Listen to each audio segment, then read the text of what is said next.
एक खूबसूरत सुबह लखनऊ चारबाग रेलवे स्टेशन पर। और लखनऊ चारबाग रेलवे स्टेशन दोस्तों आप देख ही सकते हैं कितना खूबसूरत लग रहा है। सूरज की ताजा ताजा रोशनी लखनऊ चारबाग रेलवे स्टेशन पर पड़ती हुई लोगों की आवाजाही लगी हुई है। गाड़ियां आ रही हैं, टैक्सियां आ रही हैं और लोगों को छोड़ रही हैं ताकि वो अपनी मंजिल पर जा सकें। खैर हम अंदर आते हैं तो देखते हैं भीड़ कुछ ठीक ठाक ही भीड़ थी और कुछ लोग सो रहे थे। और हम फिर चले गए ट्रेन बोर्ड देखने की भाई हमारी गाड़ी किस प्लेटफॉर्म पर लगी हुई है। देखा तो पता चला प्लेटफॉर्म नंबर 8 पर हमारी गाड़ी को लगाया जा चुका है, क्योंकि मैं 1 घंटे पहले ही पहुंचा था। खैर मैंने सीढ़ियां ली और मुझे लगा कि प्लेटफॉर्म नंबर 8 जो है वो 7 के बगल में है, जो कि ऐसा नहीं था। और देखा तो वहां कोई प्लेटफॉर्म ही नहीं है।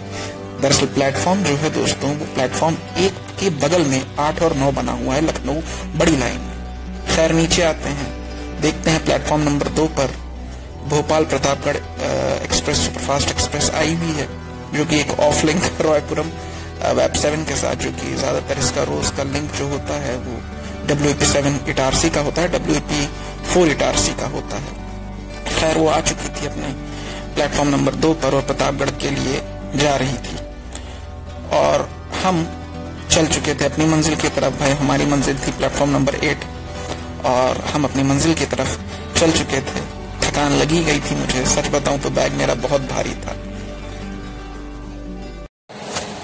हेलो दोस्तों, कैसे हैं आप लोग। मेरा नाम है साहिल और मैं आपका स्वागत करता हूं अपने YouTube चैनल हिंदुस्तानी मुसाफिर में। और आज एक ट्रेन जर्नी है और ये ट्रेन जर्नी लखनऊ से बड़ी लाइन से इलाहाबाद संगम तक, मतलब प्रयागराज संगम तक है। और सुबह वाली इंटरसिटी, मतलब जो 7:30 बजे इंटरसिटी चलती है लखनऊ से, वहाँ से है। तो उम्मीद करता हूँ कि जर्नी जो हमारी रहे, जो हमारा सफ़र रहे, रोमांचकारी रहे, रोमांचक रहे। और जितना ज़्यादा हो सकेगा मैं आपको रूट के बारे में, ट्रेन के बारे में इस सफ़र में आपको बताऊँगा। तो दोस्तों ये है प्लेटफॉर्म नंबर 8, ये है हमारी गाड़ी, ये और ये है वाराणसी इंटरसिटी। ये भी हमारे रूट पर जाएगी, बट ये मतलब आया प्रतापगढ़ होते हुए निकलेगी, ये सीधा निकल जाएगी जंघई होते हुए। और इसके साथ इसका लोको लिंक है वेब 5 बड़ोदरा का। चलिए अंदर चलते हैं। जनरल कोच है दोस्तों, ये है हमारा कोच, कुछ ऐसा है, ओल्ड स्टाइल ICF रेक। दोस्तों एकदम ऑन टाइम हम लोग लखनऊ से चल चुके हैं। हमारी यात्रा इलाहाबाद के लिए शुरू होती है।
दोस्तों हम लोग लखनऊ से आगे बढ़े ही थे कि बीच लखनऊ से हम लोग निकल रहे थे और वेब 1 अपना पूरा तांडव मचा रहा था, मतलब जिसको कहते हैं पूरा तांडव। इतने में एक वैग 7 के साथ, टाइगर फेस्ड वैग 7 के साथ त्रिवेणी एक्सप्रेस निकली, जो कि टनकपुर से सिंगरौली के बीच में चलती है और एक डेली ट्रेन है, और हमारी क्रॉसिंग उससे होती है और हम निगोहा की तरफ बढ़ रहे थे।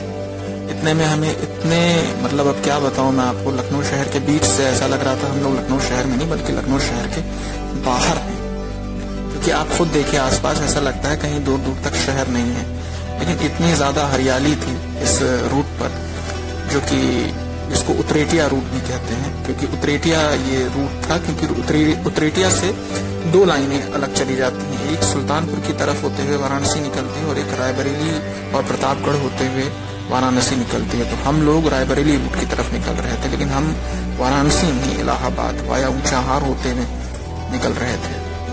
तो ये था हमारा रूट। और रूट के बारे में बता दूं, रूट पर तो भाई ट्रेन आप देख सकते हैं किस तरह से तांडव मचा रही है अपनी फुल स्पीड में। 110 पर तो मुझे लग रहा था ये चल ही रही है। खैर, आपका इसके बारे में क्या ख्याल है? क्या 110 ही स्पीड है? और देखने से तो भाई मुझे 110 ही लग रही थी। और अब हम लोग कुछ थोड़ी दूर पर जा करके जब उतरेटिया क्रॉस करते हैं तो हम लोग मतलब शहर के बाहर आ चुके रहते हैं, और कई सारी रोड क्रॉसिंग्स हमको दिखती हैं, धान के खेत दिखते हैं, एक खूबसूरत यूपी हमको दिखता है जो कि आप देख रहे होंगे।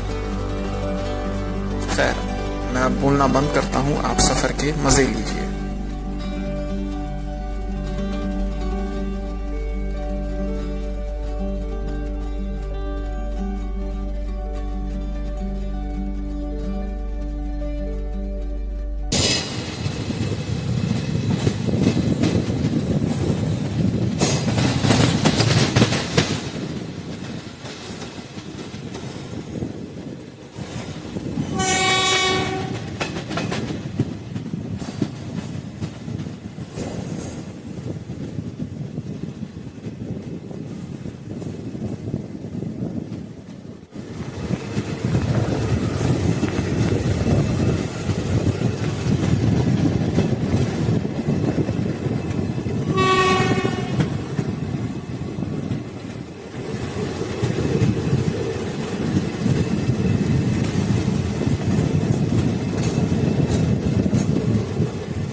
दोस्तों, लगभग 35 किलोमीटर की दूरी तय करने के बाद हम लोग पहुंच चुके हैं निगोहा। निगोहा जो है मोहनलालगंज ब्लॉक में आता है। मोहनलालगंज दरअसल लखनऊ जिले में ही आता है। तो 35 किलोमीटर की दूरी तय करने के बाद एकदम ऑन टाइम हम लोग निगोहा पहुंच चुके हैं। और निगोहा के बारे में बताऊं, निगोहा एक छोटा सा स्टेशन है, आप देख सकते हैं आसपास। ये हमारी ट्रेन और ये है निगोहा। धूप बड़ी तेज है दोस्तों, चेहरे से आप मेरे चेहरा देखिए, आप मेरा चेहरे से आप अंदाजा लगा सकते हैं कि कितनी गर्मी है। खैर, चलिए डिपार्चर के वक्त आपसे मुलाकात करते हैं। दोस्तों, यहाँ हमारा निगोहा से ऑन टाइम डिपार्चर हो चुका है।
तो दोस्तों, लगभग 47 किलोमीटर की जर्नी तय करने के बाद हम लोग अब पहुंच चुके हैं बछरावा। बछरावा आता है आपको रायबरेली डिस्ट्रिक्ट में। तो ऑफिशियली अब हम लोग रायबरेली डिस्ट्रिक्ट में एंटर कर चुके हैं। और ट्रेन के सफ़र की बात करें तो अभी तक ट्रेन एकदम चकाचक चल रही है, एकदम बढ़िया। और बछरावा के बारे में अब क्या बताऊँ, बछरावा एक छोटा सा स्टेशन है, आपको मैं दिखाता हूँ थोड़ा बहुत। ये बड़ा हरा भरा स्टेशन है। अब आपसे हम मुलाकात करते हैं डिपार्चर के वक्त। तो दोस्तों हमारा ये बछरावा से भी डिपार्चर ऑन टाइम हो चुका है, लगभग बस 2 मिनट रुकी है। स्टेशंस पर कुछ स्टेशंस को छोड़ के इस ट्रेन के हर जगह बस 2-2 मिनट के हॉल्ट्स हैं।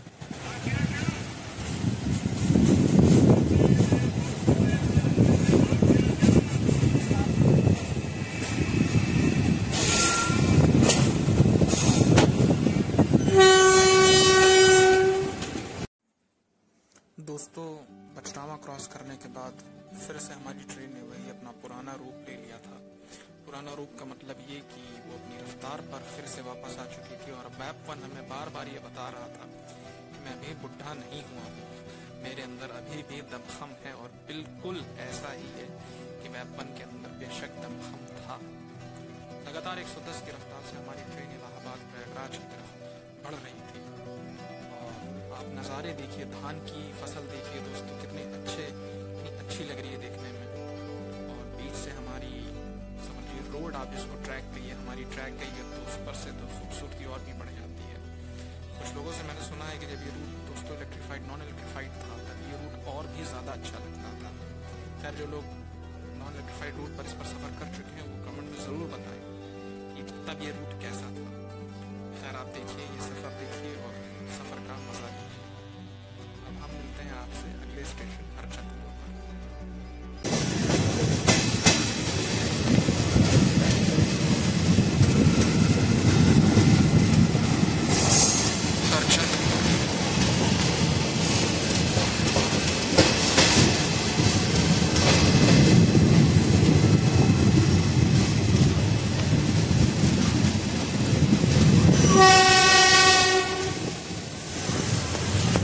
दोस्तों लगभग लखनऊ से 63 किलोमीटर की जर्नी तय करने के बाद हम लोग हरचंदपुर नाम के स्टेशन पर पहुंच चुके हैं। ये आता है आपके रायबरेली डिस्ट्रिक्ट में। और स्टेशन के बारे में कुछ कहूं तो एक समझ लीजिए बहुत ही छोटा लेकिन हरा भरा स्टेशन है। ये देखिए आप। चलिए अब आपसे मिलते हैं हम आपके डिपार्चर के वक्त। दोस्तों ये हमारा डिपार्चर हरचंदपुर से भी हो गया, ऑन टाइम डिपार्चर हुआ है।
दोस्तों इसी के साथ हमने एक बैंग एंट्री रायबरेली शहर में मारी और एंट्री तो आप देख ही सकते हैं, बड़ी ही जलवे के साथ हमारी एंट्री हुई है।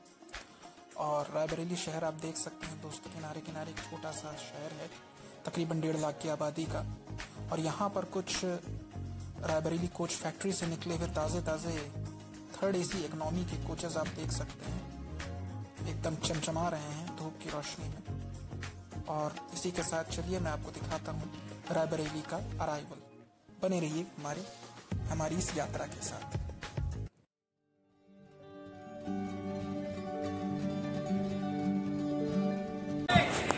तो दोस्तों लगभग 77 किलोमीटर की जर्नी पूरी तय करने के बाद हम लोग पहुँच चुके हैं रायबरेली जंक्शन। रायबरेली आता है यूपी के अवध इलाके में। अवध काफ़ी नामी इलाका है।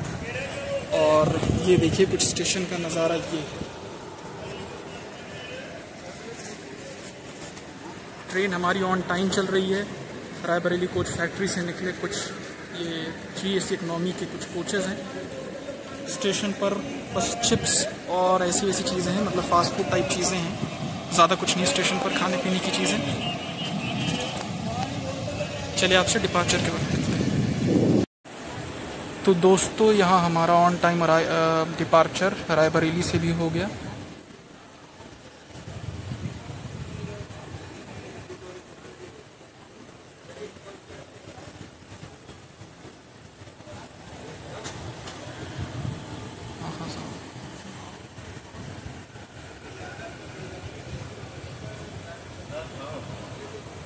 वैसे दोस्तों स्टेशन की बात करूँ तो काफ़ी साफ़ सुथरा स्टेशन है।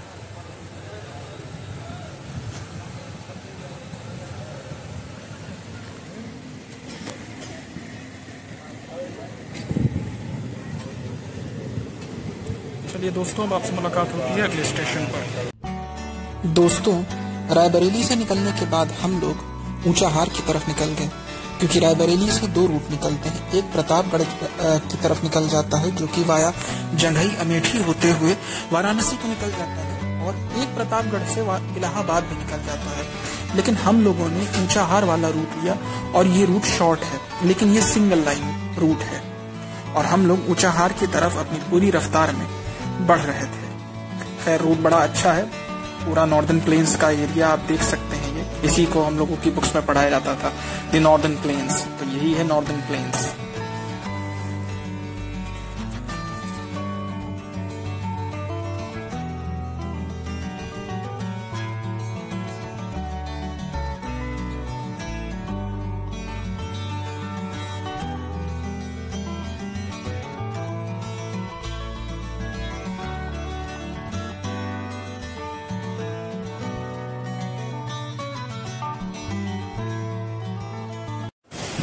दोस्तों कुछ ही देर में एकदम समय पर हम लोग ऊंचाहार जंक्शन रेलवे स्टेशन पहुंच गए। खैर ऊंचाहार के बारे में मैं आपको बता दूं कि ऊंचाहार जो है ये आपके रायबरेली डिस्ट्रिक्ट में आता है, और ऊंचाहार जंक्शन जो है वो नॉर्दर्न रेलवे डिवीजन के अंदर, लखनऊ डिवीजन के अंदर आता है। खैर ये एक छोटा सा स्टेशन है। ऊंचाहार एक छोटा सा कस्बा है, जैसा कि मैंने पहले बताया आपको कि रायबरेली डिस्ट्रिक्ट के अंडर में आता है। और यहाँ देखिए हमारा थोड़ी देर में डिपार्चर भी हो जाता है, बस कुल 2 मिनट का हमारा है स्टॉप था। और ऊंचाहार में Feroze Gandhi national thermal power plant भी है। और ऊंचाहार से मुझे एक और चीज़ याद आई। ऊंचाहार में शायद आपको पता हो बड़ी फेमस ट्रेन चलती है प्रयागराज संगम से चंडीगढ़ के बीच में, जिसको ऊंचाहार एक्सप्रेस कहते हैं। और वो इस रूट के लिए बड़ी ही मददगार रहे हैं, क्योंकि वो दिल्ली होते हुए जाते हैं। तो इस रूट पर जिनको दिल्ली जाना होता है वो ऊंचाहार एक्सप्रेस को ही पकड़ते हैं। खैर आप यहाँ ऊंचाहार का डिपार्चर देखिए।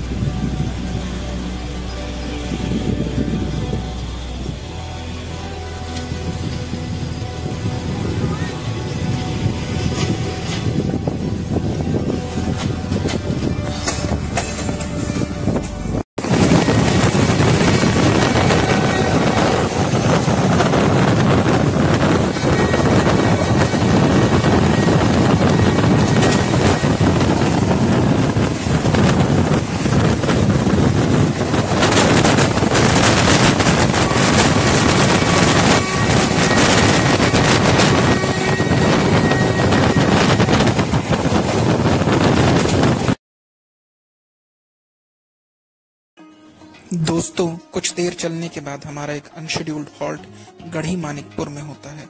गढ़ी मानिकपुर एक इतिहास के तौर पर अगर देखा जाए तो एक बहुत ही अहम जगह है। गढ़ी मानिकपुर वो जगह है जहां पर सुल्तान अलाउद्दीन खिलजी ने अपने चचा सुल्तान जलालुद्दीन खिलजी का कत्ल करा था और कारा की जागीर इसी के आसपास थी। और गढ़ी मानिकपुर जो है ये प्रतापगढ़ डिस्ट्रिक्ट में आता है और इसको नवाबों और सुल्तानों का शहर भी कहते हैं, क्योंकि अपने वक्त के कई नवाब और सुल्तान इस जगह पर आ चुके थे।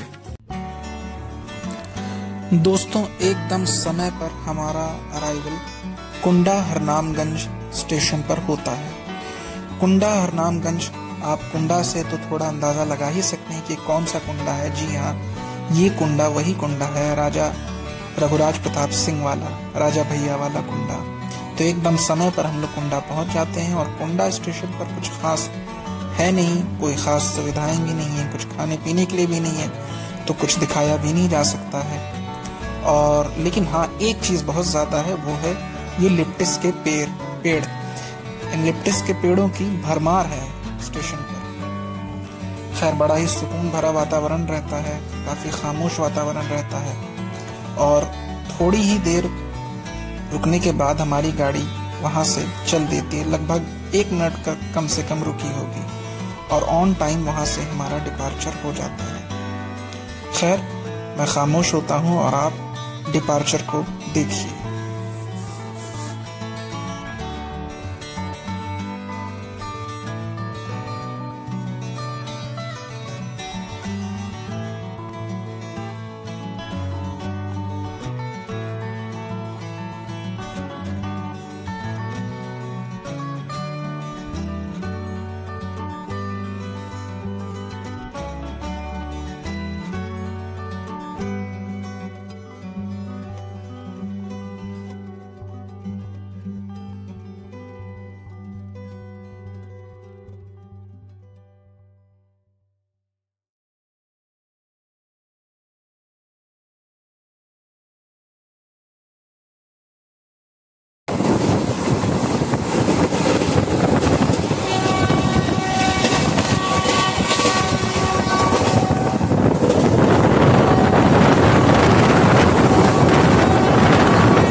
दोस्तों, कुछ देर चलने के बाद, अच्छी स्पीड में चलने के बाद हम लोग पहुंच गए फाफामऊ।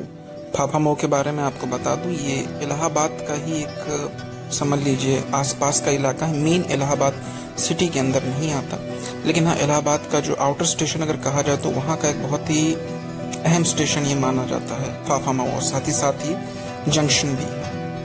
तो फाफामऊ से हम लोगों ने, वैसे फाफामऊ इसका स्टॉप था नहीं, हम लोग यहाँ से केवल गुजर रहे थे। तो फाफामऊ से हमारी रवानगी को आप जरा देखिए।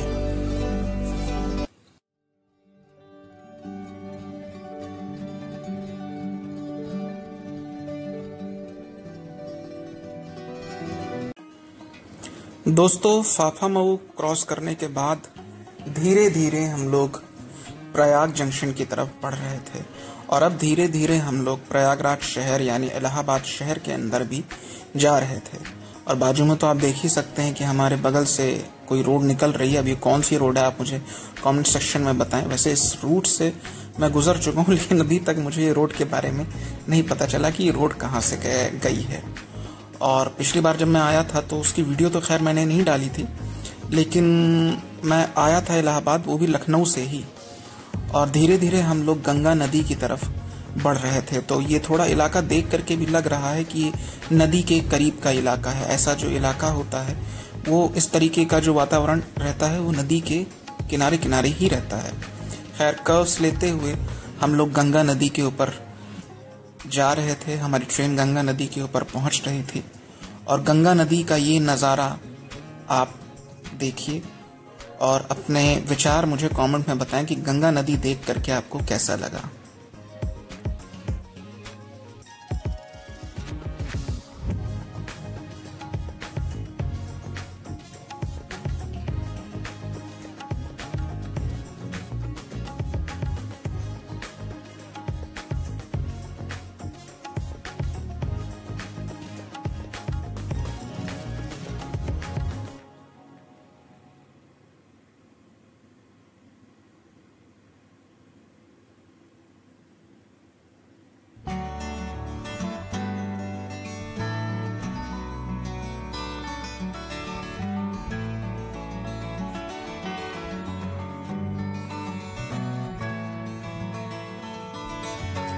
खैर गंगा नदी गुजर जाने के बाद दोस्तों हमारी ट्रेन ने थोड़ी रफ्तार पकड़ी और ट्रेन वैसे टाइम पर थी। इस ट्रेन के बारे में मैं आपको कहना चाहूँगा, ट्रेन जहाँ जहाँ भी पहुँची है टाइम पर ही पहुँची है या टाइम से पहले पहुँची है।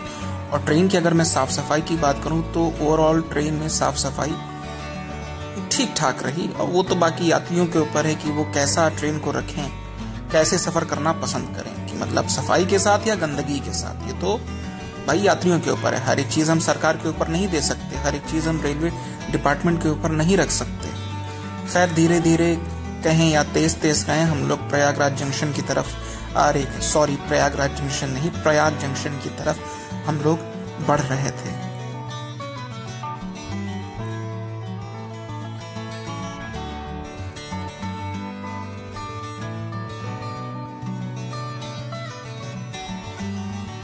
दोस्तों इसी के साथ हमने मेन लाइन से अलग होकर के प्लेटफॉर्म वाली लाइन पर हमारी ट्रेन ने स्विच किया और हमारी ट्रेन धीरे धीरे धीरे धीरे प्रयाग जंक्शन में एंटर करती हुई। खैर मैंने प्रयाग जंक्शन देखा दोस्तों, मुझे बड़ा ही अच्छा रेलवे स्टेशन लगा। ये इतना कोई छोटा रेलवे स्टेशन नहीं है, आप इतना भी छोटा इसको ना समझिए। और चेक करने पर पता चला यहाँ काफ़ी सारी ट्रेनें रुकती हैं जो कि इम्पोर्टेंट सिटीज़ के लिए जाती हैं। जैसे मुंबई के लिए आपको मिल जाएगी, लखनऊ के लिए आपको मिल जाएगी और दिल्ली के लिए आपको मिल जाएगी यहाँ से गाड़ियाँ। मतलब कुछ प्रमुख जो शहर हैं भारत के, वहाँ के लिए आपको इस स्टेशन से गाड़ियाँ मिल जाएंगी। और स्टेशन जो था दोस्तों बड़ा ही साफ सुथरा था। और स्टेशन की जो प्लेटफॉर्म की लंबाई थी, खैर मुझे तो देखने में काफ़ी लंबी लग रही थी, लेकिन प्लेटफॉर्म की जो ऊंचाई थी वो इतनी ज़्यादा नहीं थी। खैर देखिए आप, बदली छा ही गई थी, ऐसा लग रहा था बारिश होगी। और प्रयागराज पहुंचते पहुंचते मौसम थोड़ा बहुत ठीक हो चुका था, मतलब ठंडा लग रहा था।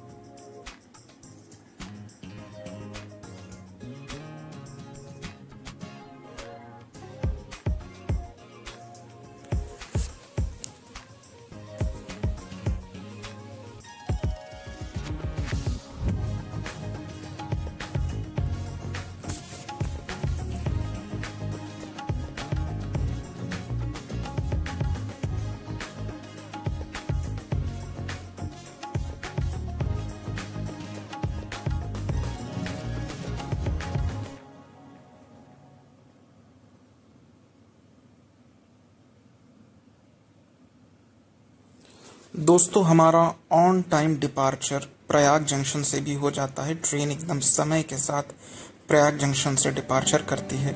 और यहाँ मैं बता दूं, यहाँ पर अच्छी खासी भीड़ उतर चुकी थी और काफ़ी यात्री यहाँ से उतर चुके थे।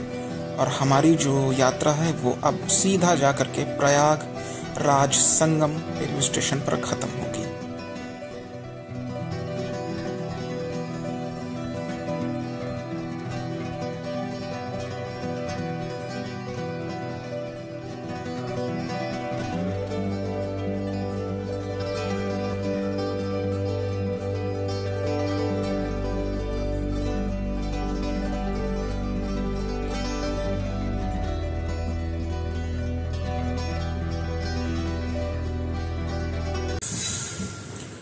दोस्तों इसी के साथ हम लोग फाइनली पहुंच चुके थे प्रयागराज संगम। और ये हमारे सामने खड़ी हुई थी दरअसल ऊंचाहार एक्सप्रेस, वो भी ऑफलिंक इरोड वेब 4 के साथ। ऐसे बड़ा कम होता है कि इरोड का वेब 4 यहाँ आता है, क्योंकि इरोड साउथ इंडिया में है और सदर्न रेलवेज का एक लोको शेड है।